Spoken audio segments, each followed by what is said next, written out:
Guys, welcome back to my channel. So guys, आज हम पढ़ेंगे कांगड़ा डिस्ट्रिक्ट की इम्पोर्टेंट झीलों के बारे में एक फ़नी ट्रिक के साथ। सो गाइस, मैं आपको बार बार बोलती हूँ कि जब भी मैं आपको ट्रिक बताती हूँ तो आपको इसको साथ में इमेजिन करते जाना है। बिकॉज इमेजिन करने से क्या होता है कि इसकी ये जो ट्रिक होती है इसकी एक स्टोरी टाइप फ्रेम आपके माइंड में चली जाती है, ठीक है।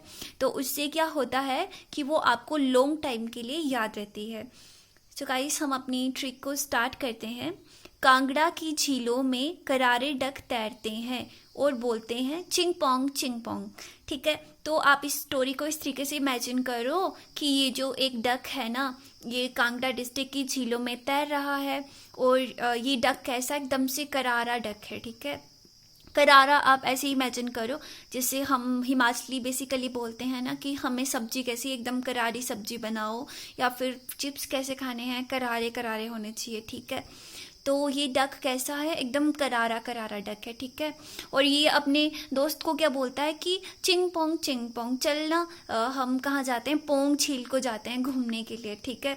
तो गाइस, आपने इस ट्रिक को एक बार इमेजिन कर लेना है। अब हम देखते हैं कि इस ट्रिक से हमारे कैसे झीलें बनेंगी। सो डक से बन जाएगी हमारी डल झील, और करारे से बन जाएगी हमारी करेरी झील, और चिंग पोंग से बन जाएगी हमारी पोंग झील। तो गाइस, एक बार फिर से हम अपनी ट्रिक को इमेजिन कर लेते हैं कि ये जो डक है ना, ये कहाँ पर तैर रहा है, कांगड़ा डिस्ट्रिक्ट की झीलों में तैर रहा है।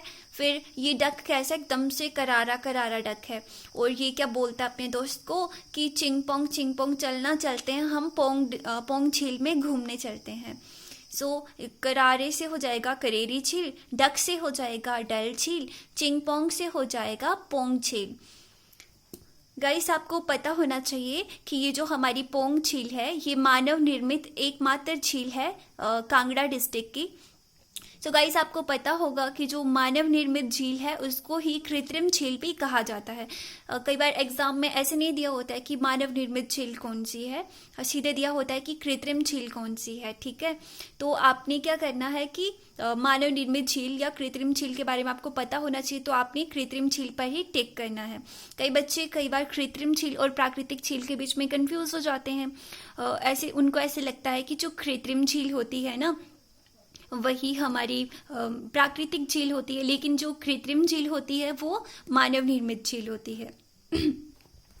तो उसके बाद कुछ एक इम्पोर्टेंट नोट्स हैं जो आपको याद रखने हैं, जो एग्जाम में कई बार पूछ लिए जाते हैं।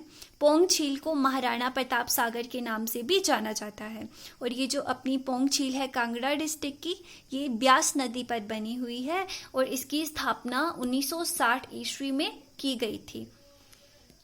तो एक बार फिर से जाती बार अपनी ट्रिक को देख लीजिए। ये एक डक है, एकदम से करारा डक है, अपने दोस्त को बोलता है चिंग पोंग चल पोंग झील को घूमने चलते हैं।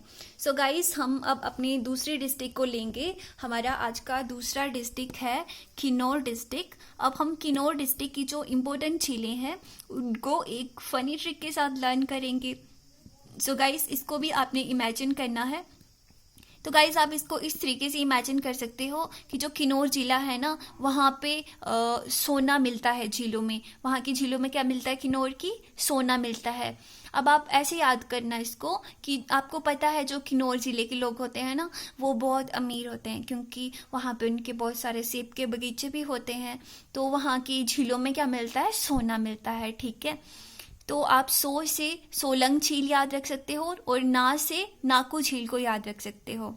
अगर आपको ऐसे याद ना रहे या फिर कंफ्यूजन हो कि जो सो से सोलंग तो हो जाएगा, लेकिन सोलंग का नाम कैसे याद रखें या नाकू कैसे याद रखें, तो आप इसको ऐसे भी याद कर सकते हो कि जो किन्नौर की लेडी को आप इमेजिन कर लेना। आपने देखा होगा कि जो किन्नौर की लेडीज होती हैं वो अपने नाक में क्या पहनती हैं, एक नथ टाइप पहनती हैं, ठीक है। तो उससे क्या हो जाएगा, नाक से हो जाएगा नाको झील, और वो जो नथ पहनती है वो किस चीज़ की बनी होती है, सोने की बनी होती है। उसको हिमाचल की कुछ जगह में लोंग भी बोला जाता है। तो सेम हो जाएगा, लोंग से सोलंग, तो आपको याद आ जाएगा। और अगर ऐसे याद नहीं रहता है तो सिंपली याद रखना कि नाक में किन्नौर की औरतें या पहनती हैं सोने का नथ पहनती हैं, ठीक है। तो सो से आपका सोलंग झील, ना से आपका नाको झील। सो गाइस, अब हम स्टार्ट करेंगे अपना इम्पोर्टेंट क्वेश्चन आंसर सेशन, जिससे कि हमें ये पता चल सके कि आपको कितना याद रहा है। सो गाइस, आपके लिए पहला क्वेश्चन है, नाको झील कौन से जिले में स्थित है? आप ऑप्शंस को देखिए, इनमें से कौन सा डिस्ट्रिक्ट है जहां पर नाको झील स्थित है। अब आपको याद आ रहा होगा, नाको से नाक याद आ रहा होगा, तो नाक में सोने का जो लौंग या फिर नथ होता है वो कहाँ की औरतें पहनती हैं? तो वो पहनती थी अपने किन्नौर की औरतें, क्योंकि किन्नौर डिस्ट्रिक्ट के लोग बहुत अमीर होते हैं, वही पहन सकते हैं नाक में सोने का कुछ, है ना। तो इस तरीके से आप इमेजिन कर सकते हो। दूसरा क्वेश्चन है आपके लिए, पोंग झील कौन से जिले में स्थित है? सो गाइज, आप ऑप्शंस को देखिए। जो आपको याद आ रहा होगा, पोंग, पोंग से याद आ रहा होगा चिंग पोंग, चिंग पोंग। चिंग पोंग, चिंग पोंग कौन करता है? डक करता है ना। तो डक कौन सी झील में तैरा होता है? कांगड़ा डिस्ट्रिक्ट की झील में तैरा होता है। तो पोंग झील कहाँ हो जाएगी? कांगड़ा डिस्ट्रिक्ट में। गाइस, हमारा थर्ड क्वेश्चन है, डल झील कौन से जिले में स्थित है? तो डल, डल से आपको याद आ रहा होगा, ड से डल, ड से डक। तो डक जो होता है वो कहाँ की झील में तैरा होता है? कांगड़ा डिस्ट्रिक्ट की झील में। और डक कैसा होता है वो भी आपको याद आ रहा होगा। सो गाइस, आपके लिए अगला क्वेश्चन है, करेरी झील कौन से जिले में स्थित है? तो आपको याद आ रहा होगा कि जो डक था वो बिल्कुल करारा करारा था, तो जो करेरी झील है वो कांगड़ा डिस्ट्रिक्ट में है। आपके लिए आज का लास्ट क्वेश्चन है, सोलंग झील कौन से जिले में स्थित है? सोलंग, सो से सोना, सोना याद आ रहा होगा, सोने का सोलंग मतलब कि लौंग।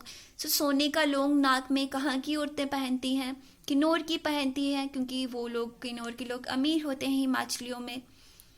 सो गाइस, आई होप आपको मेरी वीडियो पसंद आई होगी। आपको ये ट्रिक्स बहुत फनी लग रही होंगी, लेकिन गाइस ट्रस्ट मी, अगर आप इन ट्रिक्स को एक दो बार रिपीट कर लेंगे तो इनकी एक फ्रेम आपके माइंड में बन जाएगी, और जब एग्जाम में आप रिकॉल करने की कोशिश करोगे तो आप इजीली इनको रिकॉल कर पाओगे। So guys, if you like my video then please like, share and subscribe my channel. Thank you.